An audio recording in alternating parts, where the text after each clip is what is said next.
Welcome back to Training Program 2, Introspective Skills. In this session, we will dive deeper into understanding how our thoughts shape our emotions and behaviors. In our previous sessions, we laid the groundwork by understanding our emotions and learning to observe them through mindfulness. We compared it to learning to surf the waves of our feelings. Now we're going to take a crucial step further. We're moving from observing the waves to understanding what creates them in the first place. This module is all about looking under the hood of your mind. We're going to explore the core engine of your emotional experience, your thoughts. By developing these introspective skills, you are not just learning to cope, you are learning to fundamentally transform your relationship with your own mind, building a foundation for lasting resilience and a more positive outlook on life. Let's be clear about what we aim to achieve in this session. Our learning objectives are your roadmap to mastery. First and most fundamentally, we will explore the link between thoughts, emotions, and reactions. We'll dissect a process that often happens in a blurry instant. You'll learn that between any event and your emotional reaction, there is a critical, often unnoticed, intermediate step, your thought. It's not the traffic jam that makes you stressed, it's the thought, "This is going to make me late, and that's a disaster." Second, you will learn to reinterpret negative experiences to reduce distress. This is the practical application of that first objective. Once you see the thought, you can change it. We call this cognitive reframing, which is a technical term for finding a healthier, more balanced perspective. It's like taking a picture of a problem from a different angle, and suddenly, it doesn't look so menacing. Finally, you will practice seeing situations from a new perspective. This isn't just theoretical. We will engage in concrete exercises to train your brain to default to these new perspectives. This is the practice. Part of practice makes progress. By the end of this, you will have a new mental toolkit to reach for when faced with challenges. At the heart of today's lesson is a transformative concept perfectly captured by the author Norman Vincent Peale. Change your thoughts, and you change your world. Let's unpack this profound statement. Your world is not just the external events that happen to you, it's your internal experience of those events. This internal experience is filtered through and constructed by your thoughts. Think of your thoughts as the lens on a camera. If you have a smudged, gray lens, even the sunniest day will look gloomy. Cognitive reframing is the process of cleaning that lens. The quote also hints at a wonderful truth about neuroplasticity, your brain's ability to rewire itself. The more we practice, the easier it becomes to regulate feelings under stress. Every time you successfully identify and reframe a negative thought, you are strengthening the neural pathways for calm, rational thinking, and weakening the old pathways for automatic, reactive distress. You are quite literally building a more resilient brain. This isn't about positive thinking, it's about accurate and helpful thinking. Now, let's dive into a powerful framework that maps the entire process we've been discussing, the thought model. This model gives us a clear, step-by-step map of how our inner world creates our outer reality. It consists of 5 key components: circumstances, thoughts, feelings, actions, and results. Let's walk through how this engine runs. It all begins with circumstances in our world. These are the neutral, factual events that happen. They're the plain data. The meeting is at 3 p.m., I received a critical email, or it is raining. On their own, these circumstances have no emotional charge. Next, we have thoughts. This is the crucial and often automatic step where we interpret those circumstances. This is where our unique mental lens comes into play. From the circumstance, I received a critical email, a thought could be, my boss thinks I'm incompetent, or alternatively, this is valuable feedback to help me improve. These thoughts then directly create our feelings. Feelings are the emotional energy that fuels everything that follows. The thought, my boss thinks I'm incompetent, will likely generate feelings of anxiety, shame, or defensiveness.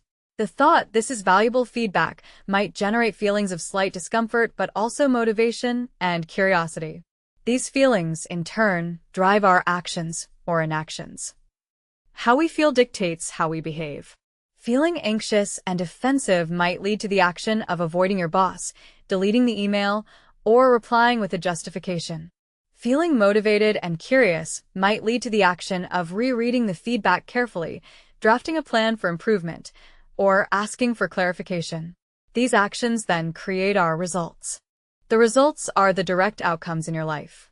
Avoiding the boss leads to a result of stalled projects and unresolved tension.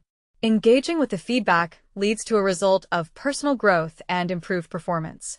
Now, here is the most powerful, cyclical part of the model, which is where our beliefs come in. The slide shows that our beliefs drive further thoughts, and that results are evidence for our beliefs. This creates a self-perpetuating loop. The results we get seem to prove our initial thoughts and underlying beliefs were correct all along. If you believed "I'm not good enough" and then got a critical email circumstance, that thought was confirmed, leading to a result that seems to be more evidence for the core belief, "I'm not good enough." This loop is why patterns can feel so hard to break. The immense power of this model is that it shows us the point of maximum leverage, our thoughts. While we often can't control the circumstances, we can, with practice, learn to intervene at the level of our thoughts. By changing the thought, you change the feeling, which changes the action, which ultimately changes the result. And over time, as you collect new, positive results, you actually start to rewrite those deep-seated beliefs, fundamentally transforming your life from the inside out. Let's now focus on one of the most powerful and practical techniques from our toolkit: cognitive reappraisal. In simple terms, this is the conscious, active process of changing the story you tell yourself about a situation. It is the practical engine that drives the reframing we've been discussing. The slide lays out two fundamental principles that are critical to understand. First, emotions come from how we interpret situations. This is the core premise of everything we're learning. Please pause and let that sink in. Your emotions are not direct products of the events themselves. They are products of the meaning you assign to those events. The same situation, like a project not going as planned, can lead to despair if you interpret it as proof of your failure, or it can lead to determination if you interpret it as a challenging puzzle to solve. The event is the same, the story you tell about it is different, and therefore, the emotion is different. Second, reframing changes your emotional response. If your interpretation creates the emotion, then logically, changing the interpretation must change the emotion. This isn't about suppressing how you feel. It's about genuinely shifting your perspective to a more balanced and constructive one, which naturally and authentically leads to a different emotional experience. You are not denying the facts. You are choosing a more empowering narrative about those facts. Let's look at the powerful example provided. The initial, automatic thought is, "I failed the interview." This is a closed, final, and disempowering story. It's a label that sticks to you. The emotion that follows this story is likely to be shame, disappointment, and hopelessness. Now look at the reappraised, reframed thought. "I learned what to improve for next time." This is an open, forward-moving, and empowering story. It frames the exact same event not as a failure, but as a data-gathering mission. The emotion that follows this story is likely to be mild disappointment mixed with curiosity, motivation, and resilience. This is the true power of cognitive reappraisal. It is a mental skill that allows you to turn setbacks into lessons. When you do this consistently, you accomplish something remarkable. You maintain your motivation. Failure is no longer a stop sign that halts your progress. It becomes a detour sign that provides valuable information, guiding you toward a better path. You are building a mindset where every outcome, especially the challenging ones, contributes to your growth and moves you forward. Now, let's explore what's happening under the hood, inside your brain, when you practice cognitive reappraisal. This isn't just a psychological trick. It's a process that physically changes your brain's structure and function, a concept known as neuroplasticity. The opening statement, "The more we practice, the easier it becomes to regulate feelings under stress," is a promise backed by neuroscience. Think of your brain as a network of trails in a forest. The paths you walk most often become wide, clear, and easy to traverse. When you consistently react to stress with panic or anger, you are widening that neural trail. However, every single time you consciously stop and engage in reframing, you are starting to carve out a new, healthier trail. At first, it's overgrown and difficult, but with repeated use, it becomes the brain's preferred, automatic pathway. You are literally building a neural highway for resilience. This brings us to a crucial important point about the brain mechanics involved. When you are emotionally triggered, your amygdala, the brain's alarm system, sounds the alert, flooding your body with stress hormones and driving intense, impulsive emotions. This is your reactive brain. Reframing activates the prefrontal cortex. This is the part of your brain right behind your forehead, responsible for rational thought, planning, and impulse control. By consciously engaging in reframing, you are essentially calling the prefrontal cortex to the scene. It's like switching on the calm, logical project manager to oversee the frantic security guard. This activation directly reduces the emotional intensity generated by the amygdala, calming your nervous system. It is vital to understand that this process doesn't erase emotion. The goal is not to become a robot. The initial emotional spark may still occur. Instead, reappraisal balances it with a rational perspective. It allows the wisdom of the prefrontal cortex to sit alongside the signal from the amygdala, integrating the emotional data with conscious understanding. You acknowledge the feeling without being enslaved by it. This creates a powerful, integrated state where you can feel the emotion while still having access to your full cognitive resources to handle the situation effectively.